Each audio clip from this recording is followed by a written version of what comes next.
Hi there, everyone. How are you? It's Antonia. Okay, so I put another video together for you guys.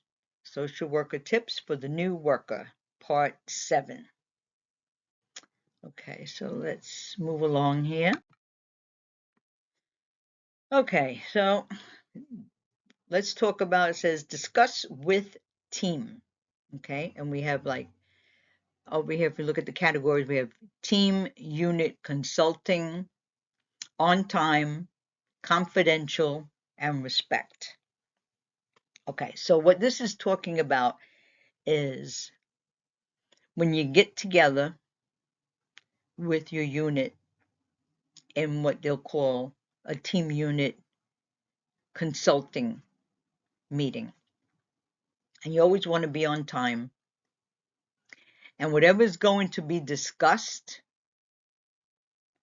in this meeting stays between you guys in that meeting. It never leaves to go to anyone else, your friends, other workers. It's confidential. Any case you talk about within your unit, that's it. It's zip. Okay. And respect. You want to respect every single person in your unit, supervisor, manager, all your team members, everyone. Okay, so there is such a category of getting together with the team to discuss cases. Okay.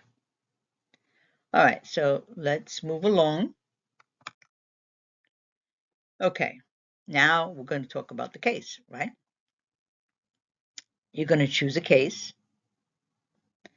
Okay, the categories in this: choosing the case, family map, concerns, identification reviews, solutions, and plans.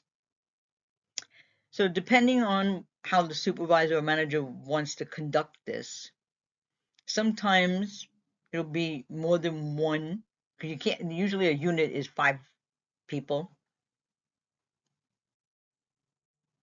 sometimes 6 to a unit. And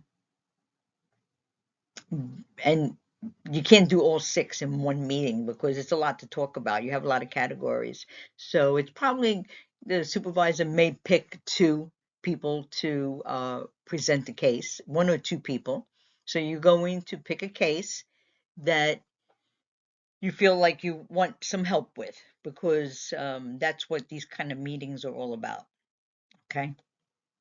So, when you're presenting your case, you're going to come to this meeting with a family map because when it's your turn to stand up and talk about this, you're going to, you'll have there's a whiteboard or a chalkboard or whatever that you're going to, put out your map, the family map. You're going to show all the categories about this family so that you can discuss it. You're going to talk about the concerns that you have, right? Because all the members on the team are going to be listening to this to help you. We're trying to figure out what you're going to do because that's why we have these kind of meetings, right? Okay. Um, then identification reviews. At this point, after you're talking about your concerns and you already started drawing out your family map on the whiteboard, you want to talk about this family's strengths and capabilities. That's what we're talking about here when we're talking about the identification reviews. You want to talk about all the family members and their capabilities and their strengths, their weaknesses, all that gets discussed in that category. All right. And then with the solutions, you want to talk about if there was any prior, because you don't know. Maybe it's not a brand new case, maybe it's been around. You want to talk about what was done before and if there's anything current going on. If obviously it can't be working because if you pick this case for this kind of discussion, something is not working from the prior and the current. And you need, that's why you would come to such a meeting with your group because you want to figure out what else you can do. You need some ideas from everybody else. That's the whole idea about it. And then finally, the plan and the you want, like, all the members that are sitting there with you, your whole group. You know, we want everybody to come to an agreement in the plan because, like, the prior and the current didn't work. So we're kind of looking at, okay, with your group, that maybe we can come to the end of this and start to see some amazing solutions that start to work. Okay, makes sense, right? So that's what this means. Okay, let's go to the next slide. Okay, let's talk about the human needs, right? All right, so um, satisfaction of the categories, right? Human needs. What is all this about, right? Independence, love, spiritual, safe, emotional, basic everyday needs, right? Food, your environment, everything that goes on in an environment and the routine of a day, the basic everyday needs to exist and survive, right? That's what all that's all about. So these things would be part of that discussion group because you never know. Okay, maybe the prior and current, or just the current, is not working because there's something in this lineup here of the human needs that is not there. When there's something missing, a missing part of the puzzle of the human need, that's when we start to see some problems happening. Sometimes people can handle it and, be patient with themselves and their family and figure out what they could do, and they take their steps little by little to, correct whatever's going on or to go get what they need, and help, and, help in any of these situations. But this will be on the table for discussion, right? This is important, this part. Um, and you're going to have to be very creative with your questioning. You have to be very observant in what you see, because that's how you are going to uncover any one of these categories. You could see, I mean, right? I mean, even looking at your own life, right? You would know what your human needs are and what is going great for you, if there's anything missing or whatever. So you have an idea of how you can possibly create your questions to figure this out, or or from whatever you're observing from the family, because that could be the underlying piece. Sometimes it could be one of these categories, or more than one that could be missing. Okay. All right. So let's look at the next slide. Crisis. All right. Perception, engaging, empowerment, help, and empathy, right? So perception. So you want to be discussing what is the family's perception about what's going on. You want to find that out. That's a very important piece, right? You want to know what the family's thinking, what's going on in their thoughts. How do they see whatever the issue is? Hmm? And you want to engage them, okay? Because when you're engaging them to help figure out what they could do to fix whatever this crisis is, come up with a solution, you're empowering them. You're giving them the power to participate in fixing whatever the issue is. And that's really a very important piece, because now you're showing them that you seriously want to help and you're working with them, right? That's important. Empowering is seriously important subject. Okay. All right. So under help, under empathy, you also, and help, you want to, it kind of goes hand in hand, because you want to be able to convey to them in your words and your actions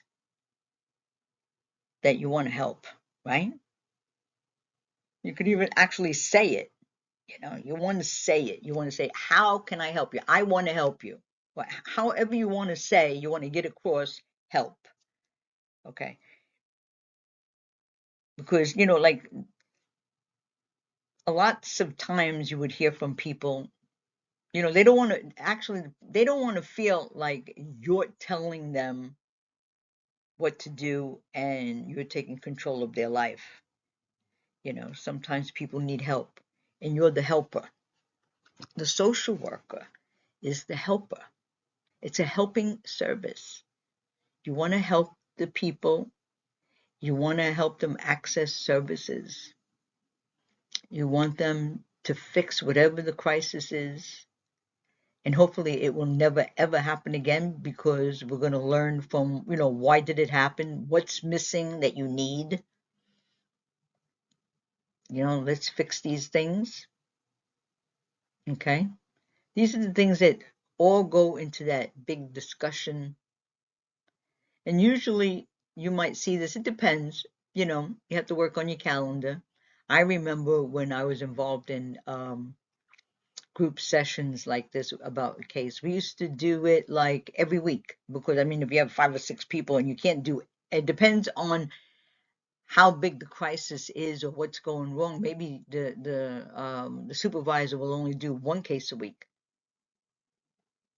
Or maybe do 2 on the first week and 1 on the others, depending, so that there's time for everyone. Because you may not be able to get to the end of finding the solution, if you're presenting too many cases in the group.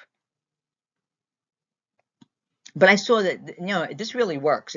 I really enjoyed these group team meetings. We used to do that once a week.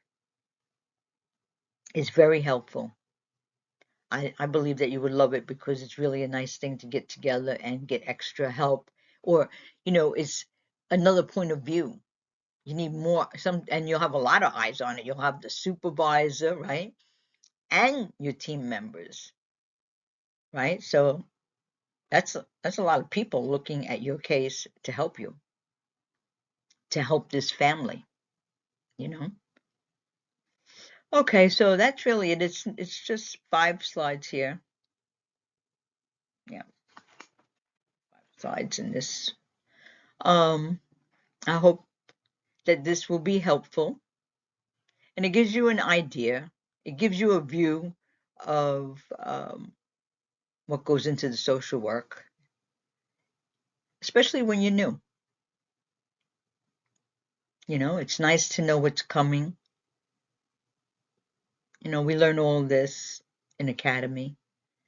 But it's nice to actually sit down with a cup of coffee or whatever you like, tea, iced tea if it's a hot day, whatever, milkshake, whatever you like, lunch, and just kind of go through a video and sit back and relax and hear about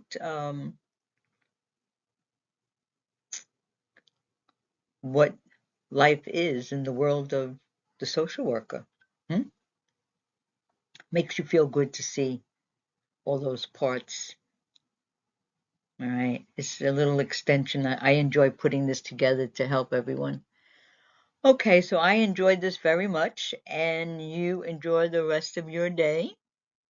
I don't know whenever you're seeing this right now where I am. It's Sunday, and I'm very happy that the sun came out. It's a little windy out there, but what do you expect? It's October, right?